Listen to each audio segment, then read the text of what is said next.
ሰነፍ ነዳይ ፈራህ ስሱዕ ሰነፍ ለማኝ ፈሪ ስስታም ፕሬዝዳንት ኢሳያስ አፈወርቂ ይህንን ያሉት ለኢትዮጵያ ጠቅላይ ሚኒስትር አብይ አህመድ ነው።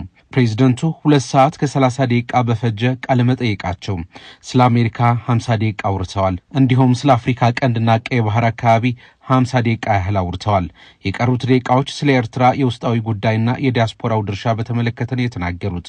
ስለ ኢትዮጵያ የባህር በር ጥያቄ ጋዜጠኛ ሲጠይቃቸው ጥያቄው በቀረብህ ብለውታል። እንዲሁም በተደጋጋሚ ከሃዲ ሲሉ ለኢትዮጵያው መሪ ወርፈዋል። ከትራምፕ አስተዳደር ጋር አገራቸው ግንኙነት ለመጀመር ያደረገችው ሙከራና ውጤቱም አንስተዋል። ሀገራቸው ከኒኩለር የኤሌክትሪክ ኃይል ለማመንጨት እቅድ እንዳላት ገልጸዋል። ፕሬዝዳንቱ በትግርኛ ያነሷቸው ጉዳዮች ወደ አማርኛ ዋና ዋናዎቹ መልሰናቸዋል። ተከታተሉን። ላንዳ ሪፖርት ላይክ፣ ሼር፣ ሰብስክራይብ በማድረግ የቻናላችን ቤተሰብ ሁኑ። በኤርትራ ቴሌቪዥን ቀርበው ሁልጊዜ የሚጠይቋቸው ሱሌማን አበ እንዲሁም ጳውሎስ ነተባይ የተባሉ ጋዜጠኞች ናቸው ጥያቄዎች ያነበቡ ፕሬዝዳንቱን የጠየቋቸው።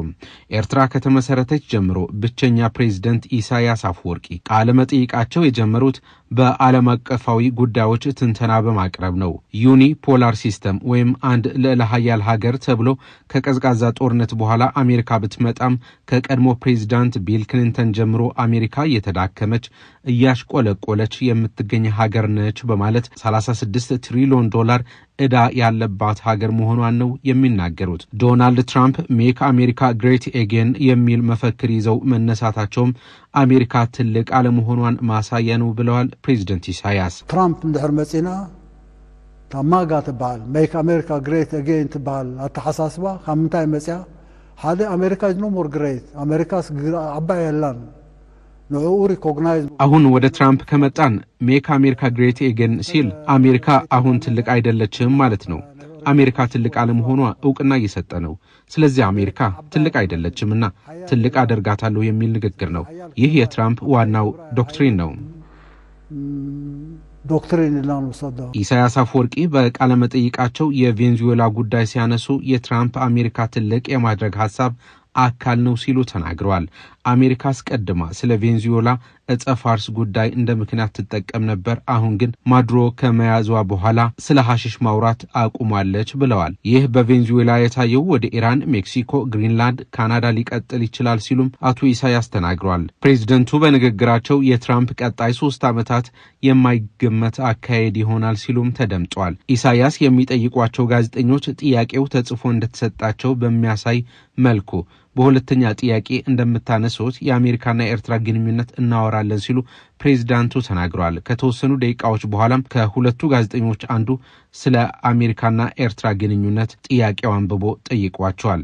ከአሜሪካ ጋር ግንኙነት በሳቸው አገላለጽ ጽምዶ ለማድረግ እንደተሞከረ አንስተው በተለይ ዶናልድ ትራምፕ በመጀመሪያ ዙር ወደ ስልጣን እንደመጡ ከአንድ ዓመት በኋላ ኤርትራ ከአሜሪካ ጋር ግንኙነት ለማሻሻል መልእክት እንደላከች ተናግረዋል። ትራምፕ መልእክት ተሰዲድሉ ዋለሲ ኣብ ትንታኔታት ተመርኮሰ ይኮነን ኣብ ግምታት ተመርኮሰ ወደ ትራምፕ መልእክት ልከን ነበር። በትንታኔ ግምቶች ወይም ይሆናል በሚል ሐሳብ የተመሰረተ ሳይሆን በተጨባጭ ሐቆች የተመሰረተ በታሪካዊ ምስክሮች አሜሪካ የተከተለችው አካሄድ እንዲታረሙ ጠይቀናል። በዛን ጊዜ ምላሹ አዎንታዊ ነበር። ግንኙነት እጀምራለሁ የሚል ሐሳብ ነበር። መልሲ አዎንታዊ ነው። ሆኖም መሻሻል አልታየም ሲሉ ፕሬዝዳንቱ ተደምጧል። በባይደን አስተዳደር ጊዜ በትግራይ ከኢትዮጵያ መንግስት ጋር በፈጸሙት ጄኖሳይድ የአሜሪካ መንግስት በባለስልጣኖቻቸውና የህግደፍ የፋይናንስ ተቋማት ላይ እገዳ እንደጣለ ይታወቃል። አቶ ኢሳያስ ግን በባይደን ጊዜ መሻሻል ስላልነበረ ግንኙነት የመጀመር ፍላጎታችን ትተናዋል ብለዋል። ተመልሰው ፕሬዝዳንቱ ትራምፕ ወደ ስልጣን ከመጡ በኋላ ግንኙነት ለማሻሻል ቢሞከርም አልተሳካም ሲሉ ነው የተደመጡት። የአሜሪካ ውጭ ጉዳይ ሚኒስትር በኤርትራ ኢንቨስትመንት ማካሄድ አይቻልም የሚል መግለጫ ማውጣቱ እንዳስቆጣቸው አልደበቁም። ከአሜሪካ ጋር ያለን ግንኙነት እንዲሻሻል የምንፈልገው ከሁለትዮሽ ግንኙነት ይልቅ የአፍሪካ ቀንድ ሰላም በሚመለከት ያለን ሐሳብ ለማካፈል ነው ብለዋል። ፕሬዝዳንቱ ቀጥለው ያነሱት የሱዳን ጉዳይ በተመለከተ ነበር። የዑመር አልበሽር መንግስት ከስልጣን መወገድ በህዝብ ጥያቄ የመጣና ትክክለኛ ለውጥ ነው ብለውታል። በአሁኑ ጊዜ በሱዳን ውስጥ የተፈጠረው ግጭት የወታደሮች የስልጣን ሽኩቻ አይደለም ብለውታል። የውጭ ጣልቃ ገብነት ነው፣ በውጭ ኃይሎች የሚደገፍ ዳዕመ ሰሪዕ ወይም ፈጥኖ ደራሽ ሱዳን እየወጋ ስላለ ነው ሲሉ ነው የተናገሩት። በኢትዮጵያ በኩል የፈጥኖ ደራሹ ኃይል በመደገፍ ሱዳንን ለመቆጣጠር ነው እየተፈለገ ያለው። ይህ ስፖንሰር የምታደርገውም ኢምራት መሆኗን ነው የሚገልጹት። ንመወዳእታ ማለት ነው ተፋይናል ድብሎ ወንሳቶም ንዑ ናይ መወዳእታ ዝኸውን ኣብ ኢትዮጵያ ወዲብካ ኃይሊ በብሉ ናይል ገርካ አቲኻ እነሱ የመጨረሻ የሚሉት በኢትዮጵያ ኃይል አደራጅተው በብሉ ናይል በኩል ጥቃት መጀመር ነው። በዚህም ከዳርፉር ኩርድፋ በብሉ ናይል ወደ ምስራቃዊ ሱዳን ጥቃት ለመፈጸም በዚህም ሙሉ በሙሉ ሱዳን ለመቆጣጠር ነው እቅዱ። መጥቃዕታ ተገብር ሱዳን መወዳእታ አቤትካ ተቆጣጠራ። የሱዳን ጉዳይ ህዝብ ራሱ እንዲወስን ለህዝቡ መተው አለበት ያሉት ፕሬዝዳንት ኢሳያስ መፍትሄውም በአሁኑ ጊዜ ወታደራዊ ምክር ቤቱ ስልጣን ሙሉ በሙሉ መቆጣጠር አለበት ነው ያሉት። ኤምራት ግን ጦርነቱ እንዲራዘም ነው እየሰራች ያለችው ሲሉ ከሰዋል።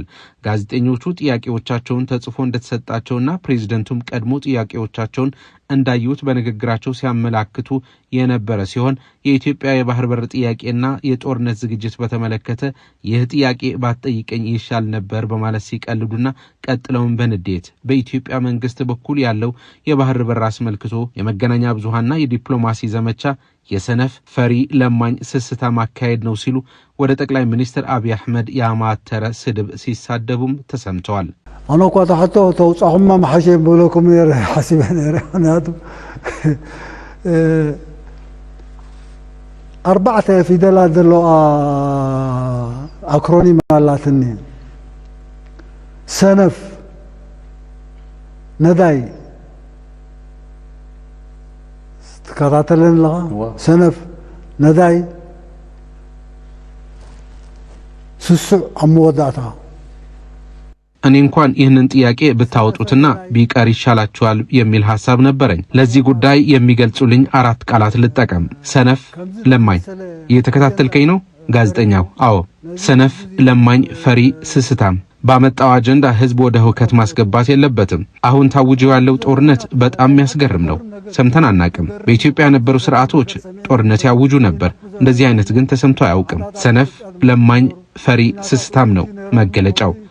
ሰነፍ ብለህ ያዘው፣ ቀጥለህም ለማኝ እንዲሁም ፈሪ በል። ከሁሉም በላይ ግን ስስታም ነው የዚህ መገለጫ።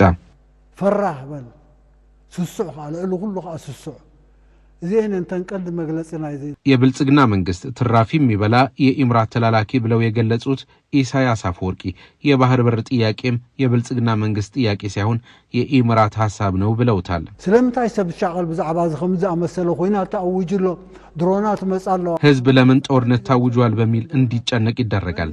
ድሮኖች እየመጡ ነው፣ የጦር መሳሪያም እየተገዛ ነው ይባላል። ማን ነው የሚያመጣቸው? ማን ነው ለነዚህ ሁሉ ሸፍጥ ገንዘብ እየከፈለ ያለው? በዚህ ሂደት እየተገዛ ያለው ተላላኪ ማን ነው? ይህ ጨዋታ የብልጽግና አይደለም፣ አጀንዳው የነሱ አይደለም። ገንዘብ የሚያፈሱ በዚህ ጉዳይ በሱዳን ጉዳይ ላይም ችግር እየፈጠሩ ያሉ አካላት ናቸው። ብልጽግና ናይ ብልጽግና ባህል ደኮነ ናታቶም አጀንዳው ናኮነ የልማት ስራዎች ላይ ትኩረት አድርገን እንሰራለን እንጂ በሰነፎች ተጋብዘን ወደ ግጭት አንገባም ያሉት ፕሬዝዳንቱ ለብልጽግና መንግስትና መሪው በተደጋጋሚ ከሃዲ፣ ሰነፍ፣ ፈሪ፣ ለማኝ፣ ስስታም ሲሉ ነው የተደመጡት። ስለ ሀገራቸው ውስጣዊ ጉዳይ ባነሱት ሐሳብ በኤርትራ ንጹህ የሚጠጣ ውሃ ጉዳይ ቅድሚያ እንሰጠዋለን፣ ቀጥሎም ትኩረት የሚሰጠው የኤሌክትሪክ ኃይል ጉዳይ ነው ሲሉ ገልጸዋል። እስካሁን በዚህ ጉዳይ በሚገባ አልሰራንም ሲሉ ኢሳያስ በቃለ መጠይቃቸው አንስተዋል። መንግስታቸው የኒኩለር ኃይል ማመንጫ ለመስራትም እቅድ እንዳለው ነው የገለጹት። ኒኩሌሩን ክንጥቀም ንኽእልና ቃኘው አብዝኽ መስረት ኮሎና አስመራ ናይ ኒኩለር መጠቀም እንችላለን። ቃኘው በአስመራ ሲመሰረት አሜሪካኖች ያጠኑት 5 ሜጋዋት የሚያመነጭ የኒኩለር ማበልጸጊያ ነበር። ይህ በአስመራ ለመትከል እቅድ ነበራቸው። አሁንም ይህ ጉዳይ ሩቅ ተብሎ የሚታው አይደለም። በትንሽ ወጪ ምርት የሚያመጣልን ሁሉ አይነት የኤሌክትሪክ ማመንጫ እንሰራለን። ምህርቲ ዚያዳ ክንረክበሉ ንኽእል ኩሉ አይነት ማመንጫው በኤርትራ 360 ሜጋዋት የሚያመርቱ ትናንሽ ማመንጫዎች ለመገንባት እቅዳቸው መሆኑን ያነሱት ፕሬዝዳንት ኢሳያስ ለሁሉም ስራዎች ዋናው ግን የሰው ኃይል ነው፣ ይህም በትምህርት የሚፈጸም ነው ብለዋል። ያለ ትምህርት የሚፈጸም የለም ሲሉ አንድም ዩኒቨርሲቲ የሌላትና ወጣቶቿ አገር ጥለው የሚሰደዱባት ሀገር ኤርትራ የሚመሩት አቶ ኢሳያስ አፈወርቂ ተናግረዋል። በዚህ ሂደት የተማሪ የኤርትራ ዲያስፖራ እንዲደግፋቸውም ጠይቀዋል።